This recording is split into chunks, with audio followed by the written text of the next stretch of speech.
میرے نبی پاک صلی اللہ علیہ وسلم مثال دیتے ہیں، فرمایا ایک آدمی صحرا میں جا رہا، صحابہ سے حضور خطاب کر رہے ہیں، فرمایا ایک آدمی صحرا میں جا رہا تھا، اس نے اپنی اونٹنی پہ کھانا پانی پیسے ہر چیز رکھی ہوئی تھی، صحرا تھا بہت بڑا، درمیان صحرا کے گیا تو تھوڑا سا سستانے کے لیے آرام کرنے کے لیے اونٹنی سے نیچے اترا، اب اس نے اونٹنی کی لگام اونٹنی کی نکیل اپنے سرہانے کے نیچے رکھی، ہاتھ کے ساتھ پکڑی اور سو گیا۔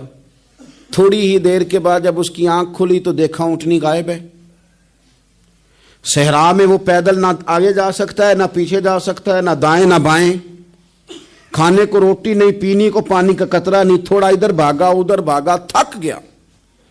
کریم محبوب فرماتے ہیں وہ پوری طرح نڈھال ہو گیا اور مایوس ہو گیا، معاذ اللہ، مایوس ہو کے دوبارہ اسی جگہ آ کے لیٹ گیا جہاں پہلے لیٹا تھا، انتظار کرنے لگا کہ اب موت ہی آئے گی، آخری وقت ہے، اب نہ میں پیدل یہ صحرا کراس کر سکتا ہوں، نہ پیچھے جا سکتا ہوں، نہ کھانا ہے نہ پانی ہے، سوائے موت کے کوئی سہارا نہیں۔ حضور فرماتے ہیں وہ رستے میں دوبارہ لیٹ گیا، اچانک اس نے رخ بدلا تو اونٹنی سامنے کھڑی تھی۔ حضور نے صحابہ سے پوچھا بتاؤ نا اسے بھلا کتنی کو خوشی ہوگی؟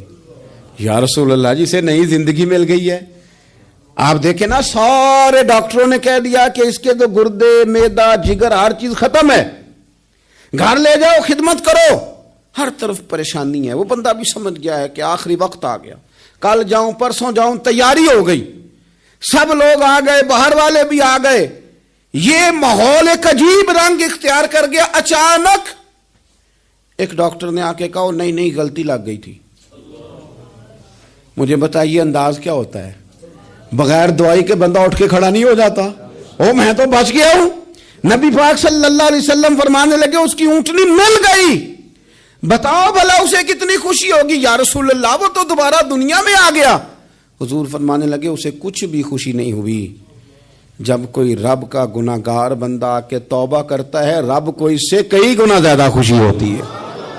میرا بندہ آ گیا ہے، میرا بندہ آ گیا ہے، میرے گھر آ گیا۔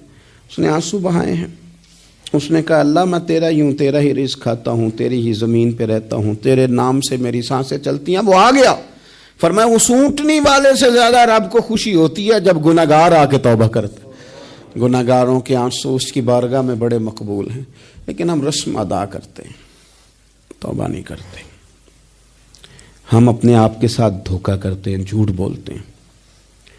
ہم بندہ کوئی ناراض ہو جائے تو ہمیں کو نہیں نیند آتی، اس کے گھر چلے جاتے ہیں۔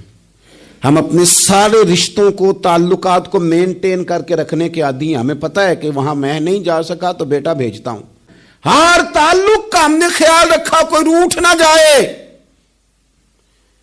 لیکن کمال ہے نا، یہ نہیں سوچا کہ اگر رب روٹھ گیا تو جب وہ روٹھ جائے نا تو سارے رشتے بھی بندے کے پاس موجود ہوں تو کوئی کارآمد نہیں ہوتا، پھر کروڑوں روپیہ جیب میں ہوں تو ڈاکٹروں کی دوائیاں اثر نہیں کرتی۔ وہ روٹھ جائے تو پھر انسان اس طرح سے پھسلتا ہے کہ بڑے بڑے اس کے پاس دروازے ہوتے ہیں پر کسی جگہ اس کا ہاتھ نہیں لگتا۔ خدا را خیال کریں، دنیا روٹتی ہے تو روٹھ جائے، رب رسول ناراض نہ ہونے پائیں، اس کا خیال کریں۔